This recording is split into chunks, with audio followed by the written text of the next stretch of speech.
ठीक है ना। संख्या रेखा पर दर्शाने के लिए क्या करेंगे, मैंने कल बता दिया था, कल हमने क्या दर्शाया था +3 +5 को, लेकिन आज हमको क्या दर्शाना है -4 + 3 ब्रेक छोटे ब्रैकेट में हमारा क्या है -8 है। तो इसको दर्शाने के लिए कुछ करना नहीं है, इट्स वेरी सिंपल। ठीक है ना, कुछ नहीं करना। देखिए मेरा भाई चैनल है ज्ञान की दुनिया, इसको आप लोग मेरा सब्सक्राइब कर लीजिएगा। ठीक है ना, तो आगे चलते हैं। हमारा सवाल है -4, तो -4 कहाँ से भी, देखो यहाँ से उठेंगे हम और -4 की तरफ जाएंगे, तो 0 को काउंट नहीं करते, तो 1 2 3 4, ये हमने 4 को दर्शा दिया पहले ही। ठीक है ना, लेकिन और को हम दर्शाएंगे। ठीक है ना, तो क्या कह रहा है +7 है, इसके बाद -4 को हमने दर्शा लिया, लेकिन अब +7 को दर्शाना है। तो सर +7 को दर्शाना है, लेकिन सर कहाँ से दर्शाना ये नहीं मालूम। हाँ तो बेटा मैं ये बताऊंगा ना कहाँ से दर्शाना है। तो क्या कह रहा है कि 0 से उठे और -4 की तरफ आए, तो यहाँ तक आए -4 की तरफ, तो बेटा ध्यान देना ये बात है आपको ना कि -4 है ना, तो -4 से ही हम कहाँ आएंगे +7 की तरफ, ना कि 1 से उठ के 7 तरफ आएंगे। ठीक है ना, ये चीज़ें ध्यान रखना आपको। तो हमको 7 तक आना है, तो कहाँ से उठेंगे हम -4 से उठेंगे, तो -4 को काउंट नहीं करते, तो कहाँ से गिनेंगे -3 से। तो 7 तक आना है, तो 1 2 3 4 5 6 7, कहाँ है 7 यहाँ पे है ना, तो यानी 3 तक आ रहा है, तो यहाँ से उठेंगे और 7 पूरा करने के लिए आएंगे कहाँ तक 3 तक, ये तो ये +7 हो जाएगा। ठीक है ना, क्लियर करते 1 2 3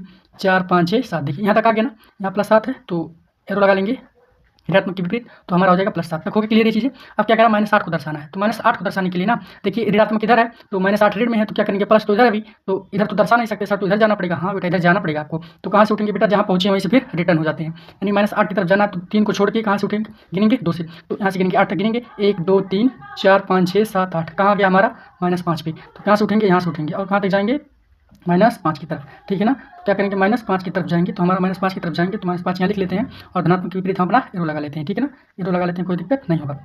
इसके बाद में तो ये चीज़ हमारी क्लियर हो गई। देखिए अब इसको, देखिए हमारा -5 आया ना, तो -5 आया, तो अगर हम इसको हल करते हैं, यानी कि जब हम इसको हल करेंगे ना, तो हमारा आंसर -5 आना चाहिए। हमने हल कर दिया पहले ही आपको, तो यहाँ देखिए -5 आया कि नहीं, तो -5 आया, यानी कि -5 हमारे यहाँ पे भी आया, तो इस प्रकार हमारा ये संख्या रेखा पर दर्शाना सही होगा। और आपको ये सवाल लगाता है और लगा के कमेंट में जरूर बताइएगा। धन्यवाद।